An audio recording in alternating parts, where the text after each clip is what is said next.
the goal is to have a vision for your life such that all things considered, that justifies your effort. Okay, so then what do? Well, then you turn down to the micro routines. It's like, okay, well, this is what I'm aiming for. How does that instantiate itself day to day, week to week, month to month? And that's where something like a schedule can be unbelievably useful. Google Calendar. It's like, make a damn schedule and stick to it. Okay, so what's the rule with the schedule? It's not a bloody prison. That's the first thing that people do wrong. They say, well, I don't like to follow a schedule. Well, it's like, well, what kind of schedule are you setting up? Well, I have to do this, then I have to do this, then I have to do this, you know, and then I just go play video games, because who wants to do all these things that I have to do? It's like, wrong.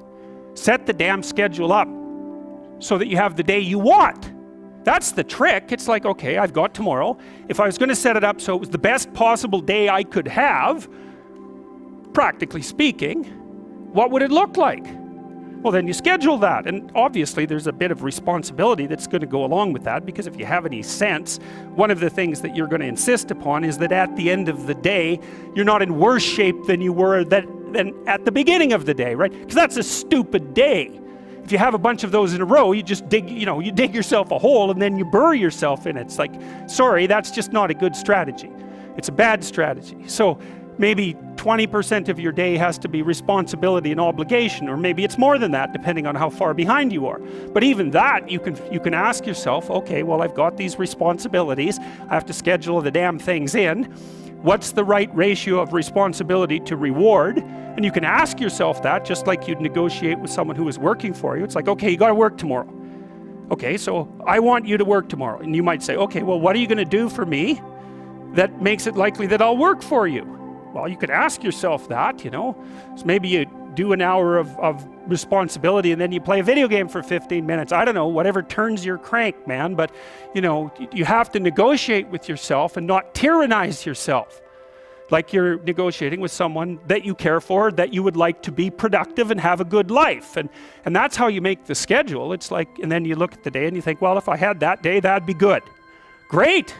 You know, and you're useless and horrible, so you'll probably only hit it with about 70% accuracy, but that beats the hell out of 0, right? And if you hit it even with 50% accuracy, another rule is, well, aim for 51% the next week, or 50.5% for God's sake, or because you're going to hit that position where things start to loop back positively and spiral you upward. And so that's one way that you can work on your conscientiousness, is plan a life you'd like to have. And you do that partly by referring to social norms. That's more or less rescuing your father from the belly of the whale. But the other way you do that is by having a little conversation with yourself about, as if you don't really know who you are, because you know what you're like. You won't do what you're told. You won't do what you tell yourself to do. You must have noticed that. It's like you're a bad employee and a worse boss, and both of those work, you know, for you. You don't know what you want to do, and then when you tell yourself what to do, you don't do it anyways. You should fire yourself and find someone else to be. But you know, my point is that you have to understand that you're not your own servant, so to speak. You're someone that you have to negotiate with, and you're someone that you want to present the opportunity of having a good life to. And that's hard for people because they don't like themselves very much. So, you know, they're always like cracking the whip and then procrastinating, and cracking the whip and then procrastinating. And it's like, God, it's so boring and such a pathetic way of spending your time. And you know what that's like, because you probably waste like 6 hours a day. And I think we did an economic calculation about that a while back, right? Your time's probably worth $50 an hour, something like that. I mean, you're not getting paid that now, but you're young, and so this is investment time, and what you do now is going to multiply its effects in the future. So let's say it's $50 an hour, which is perfectly reasonable. So if you waste 6 hours a day, and you are, then you're wasting about $2,000 a week, or about $100,000 a year. So like, go ahead, but that's what it's costing you every hour. And you need to know what your damn time is worth. So let's say it's not $50, it's 30, whatever. Maybe it's 100, it's somewhere in that range. One of the things you should be asking yourself is, when you spend an hour, was that, well, would have I paid someone $50 to have had that hour? And if the answer is no, it's like, well, maybe you should do something else with your time. And it depends on whether or not you think that your time's worthwhile. But the funny thing about not assuming that is, if you assume your time isn't worthwhile, what happens is you don't just sit around sort of randomly in a state of responsibility-less bliss, what you do is you suffer existentially. And so that seems like a stupid solution. So, okay, so anyways, as far as I can tell, that's how you can improve your conscientiousness. Outline a goal that you actually would like to hit. And even better, here's something else you can think about when you're negotiating in your life. You could say, if you're kind of pessimistic, you'd say, well, we have to negotiate an agreement. I'd like to walk away not miserable and resentful. Okay, let's call that a baseline. And that's how you're going to negotiate with your wife or your husband. That's a good thing to know. You want to negotiate so that you don't walk away miserable and resentful, because that makes you hostile, and then you'll work to hurt them.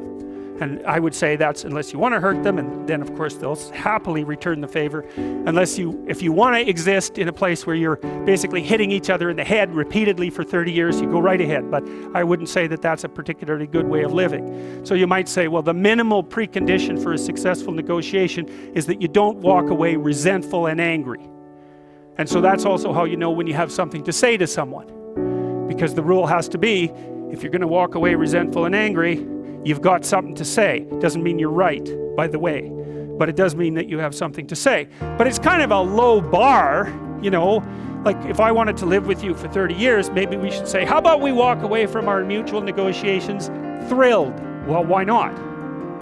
You got to aim for something. You could aim for that. You want to negotiate with your boss for a new salary. You might think, okay, I got this damn job. How much would I have to be paid so I'd be so bloody excited to go to work I could hardly stand it? Well, you could at least know what that number is, and then you could go there and say, well, look, you like to have me around.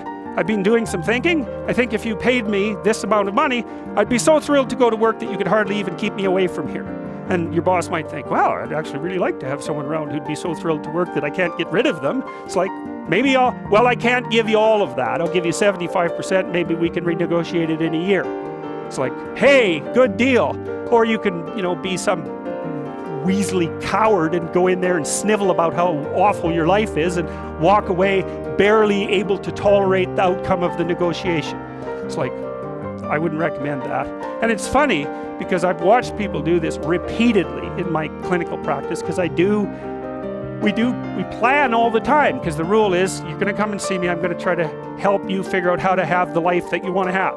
And we're going to think about that strategically. So you're making $50,000 a year right now.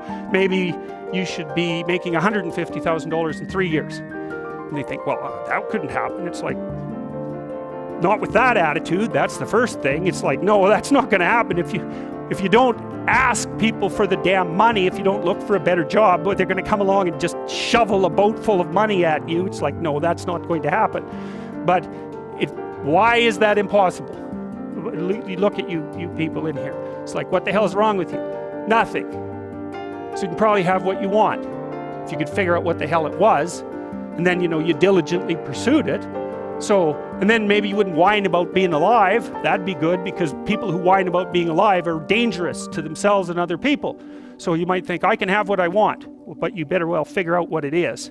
And you can't just wait for the have what you want fairy to show up at your doorstep and grant it, because obviously that's not going to happen. So okay, conscientiousness. Well, we talked about how you could improve that. Social networking. That's another big deal. It's one of the advantages that older people have over younger people.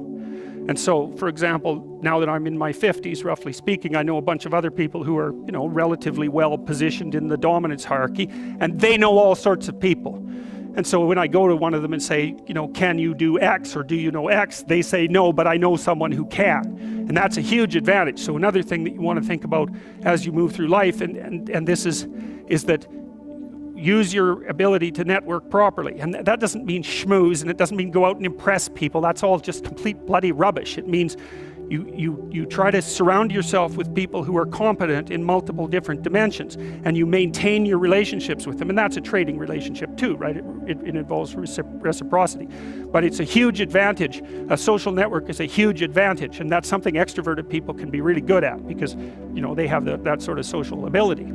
And that goes along with the ability to sell. So another place that you can pick up power, and power for the good, for the right things, is to consciously develop and maintain your social networks. And that also means, well, let's talk about friendships for a minute. Here's how you know if someone's your friend. A, You can tell them bad news, and they'll listen. They won't tell you why, you know, you're stupid and why that bad thing happened to you and how something worse happened to them once and, you know, derail the whole conversation. You can actually tell them bad news and they'll listen. So that's a good thing. And then this is a weirder thing. You can tell them good news and they'll help you celebrate. And that's a really good way of deciding who you should have around you, because if you have someone around you, you know, something good happens to you and you're kind of afraid to even admit it because, you know, God, something good happened to you. It's like, you let that be known and it'll certainly be taken away. So, you know, you come out and you sort of tell someone half-heartedly that something good happened to you, and they give you a whack and then talk about, you know, the great thing that happened to them 3 years ago, or worse, the great thing that happened to someone that they knew 3 years ago. You know, it's like, go away from that person. They're not helpful to you.